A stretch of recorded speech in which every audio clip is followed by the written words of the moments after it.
Oke, Pak Anies, saya ada pertanyaan-pertanyaan sedikit, tapi semuanya simpel-simpel kok, Pak. Ya, ya. Ada cerita hidup Pak Anies di mana Bapak saat kuliah di Amerika Serikat itu bertahan hidup, katanya tuh struggling, katanya ini belum pernah diceritain tuh bagaimana sih Pak ceritanya waktu di Amerika? Iya, gini. Makasih diundang ngobrol cerita. Jadi saya berangkat dari Indonesia waktu itu dapat beasiswa Fulbright.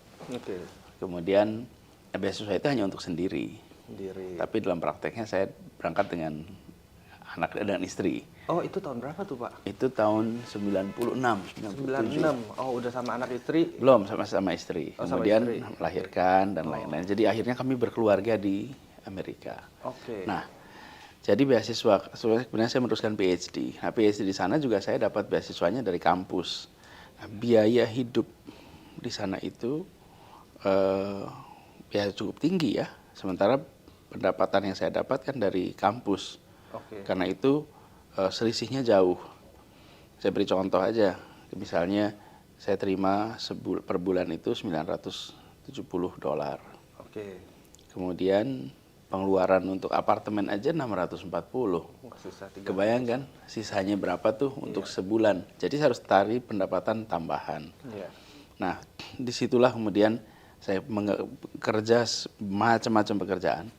Yang penting dapat pendapatan dengan pekerjaan yang baik, yang halal ya gitu. Iya. Apa yang dikerjain macam-macam tuh. Oke. Itu memang periode yang menantang karena satu sisi harus belajar dengan tuntutan yang cukup tinggi.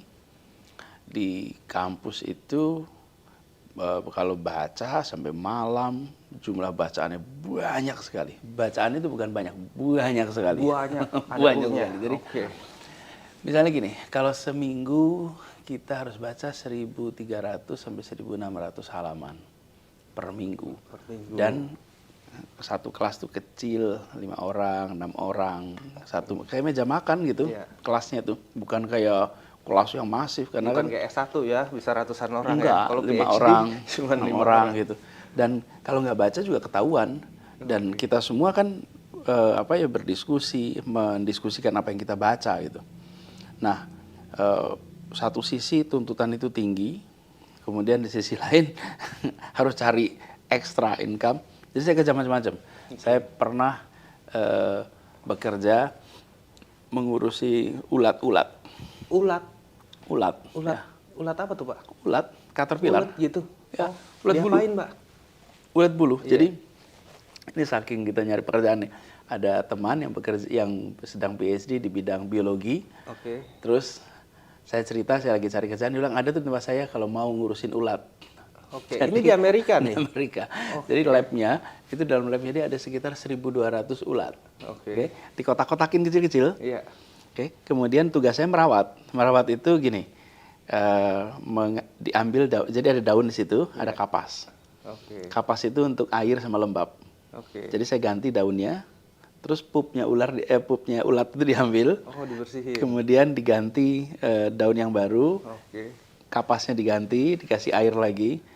Itu kalau lihat ulat enak nih kalau kita ngobrolin. Tapi kalau harus lihat beneran ya, Bener. dan itu kan ulat-ulat yang macam-macam lah, 1.200 jenis tuh. Iya. Ukurannya segala. Hari-hari pertama itu kita rasanya kayak lihat ulat terus kemanapun itu. Oh gitu, jadi Makan kebayang-bayang ya, Pak? lihat ulat, mau sholat saja dah lihat ulat, apapun yang kita kerjain itu rasanya seperti Oke. lihat Masih ingat nggak lihat Bapak ulat. dikasih berapa waktu itu? waktu itu. Iya. Kalau nggak salah itu $8 per jam. $8 per jam. Oke, sehari berapa jam Bapak menyisihkan waktu? Jadi seminggu tuh setiap hari kerja saya kira-kira 4 sampai 5 jam. 4 sampai 5 jam ngulet ya, Pak, ngeliatin ulat gitu. Oh, itu ngulat. Dan apa ya? Itu tuh kayak nempel betul. Setelah jalan seminggu 2 minggu udah kebiasa. Udah kebiasa. Tapi pas awal itu nggak enak kita. Mau makan rasanya kayak lihat ulat, apapun yang kita kerjain. Tapi luar biasa Jadi, sekali ya. Dan itu apa ya? Pengalaman yang unik tuh. Kemudian saya juga sempat jadi ini namanya kan serabutan ya. Iya. Tambah lagi transcriber.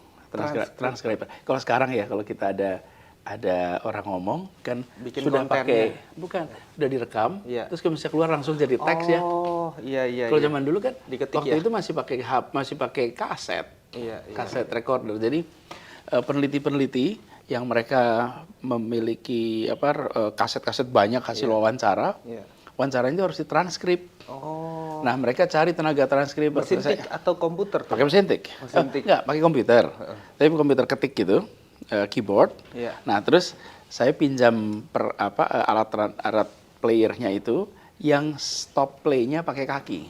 Oke. Jadi kita Biar ngetik ngetik tangannya, kakinya pause gitu. Iya, namanya iya, pause iya. gitu. Jadi Nggak repot ya. nah, Iya, kalau yang itu kira-kira satu kaset itu 1 jam bisa $100. Wih, banyak duit kalau Tapi, itu. sebentar, ngerjainnya bisa 10 sampai 12 jam. Oh gitu. Jadi kalau Lama lihat satu juga. kaset gitu tuh bukan 1 jam. Iya, Memang iya. rekam suaranya 1 jam. Oh iya, Tapi ngetiknya lama. nyalinnya, wih, panjang itu. Betul, betul. Itu bisa sampai 10 sampai 12 jam tuh. Betul. Apalagi ngerjain bahasa itu. Inggris ya. Iya, bahasa Inggris. Kan dialeknya kadang juga mesti diulang-ulang. Ulang tapi lagi. Jadi semuanya dikendalikan oleh kaki tuh. Iya, iya. Wah, Lalu, luar biasa. nah terus gini, ada satu hal, saya itu urusan mobil. Oke. Oke. Wah, Karena udah bener tuh Pak mobil Pak. Saya jualan mobil Pak. Oke, Nah, oke. jadi kebetulan saya bisa deket gitu sama orang-orang yang bekerja di perbengkelan. Saya suka bengkel. Oke. Jadi saya suka reparasi mobil sendiri, perbaiki mobil sendiri, urusan apapun saya kerjakan sendiri. Oh. Kecuali overhaul yang harus pakai alat-alat gede. Tapi Oke. Mobil Bapak Mobil kerjain sendiri, sendiri. Itu karena nggak ada uang atau Nggak ada karena uang. hobi? Oh, nggak ada uang. nggak ada uang dan sayanya suka gitu.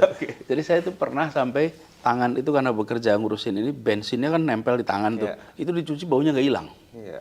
Jadi saya masuk kelas besok itu Bau bensin. tetangga saya tuh gini, what happened to your hand kata. Karena tangan saya tuh bau bensin yang nggak bisa hilang gitu. iya. Nah, saya kerja memperbaiki itu, kemudian jadi kalau ada yang butuh perbaikan mobil, saya perbaiki. Nah, saya ini kemudian di sana itu ada namanya junkyard. Ya, junkyard. Itu tempat membuang mobil lah. Rusak, mobil tabrakan. Mobil apa semua taruh situ. Nah, itu tempat saya cari onderdil. Iya. Wih, itu yang jaga galaknya nggak kira-kira? Galak, di modelnya itu model orang lapangan yang kasar. Suruh galak sekarang mana berani Pak, calon presiden Pak. Nah, dulu saya kalau datang ke sana ketemu, sampai akhirnya saya ini bisa saya dekat, saya ngobrol. Jadi kalau datang ke situ bukan hanya urusan junkyardnya, tapi I made friend. Oh, oke. Jadi dia jadi teman gitu. Karena saking seringnya saya datang, butuh apapun saya datangnya ke situ. Saya jarang sekali ke toko onderdil. Mahal ya. Selalu datangnya ke tempat junkyard ini. Dan saya sering kalau teman-teman ada masalah mobil, saya ajak ke situ, saya perbaiki. Nah, ke junkyard ini itu pengalaman yang unik. Karena dari saking dekatnya saya sama mereka, sampai kalau saya butuh barang, biasanya mereka beritahu gini, itu kan lotnya gede ya, ada sekitar 1,5 hektar, 2 hektar gitu, ukuran lot junkyardnya itu. Iya. Itu sama mereka dikasih kode A1, A2, Iya, betul. B1, B2. Jadi kita nyarinya di lot mana gitu. Iya. Nah, kalau saya datang, sebenarnya diantar. Oh. Terus sebenarnya dibawain alat. Kalau bongkar sesuatu yang berat, dia akan bantu ngerjain. Oke. Dan pro bono, artinya itu Gratis, ya. it's like a friend aja. Iya, iya. Dan itu kemudian membuat saya bisa mengerjakan perbaikan mobil. Kemudian kalau ada yang butuh-butuh saya bisa kerjain. Nah, masa itu masa yang kalau banyak orang, kalau saya melihat kembali ya, bukan banyak orang, saya lihat, itu masa yang memang sangat menantang. Oke. Tapi nggak berat.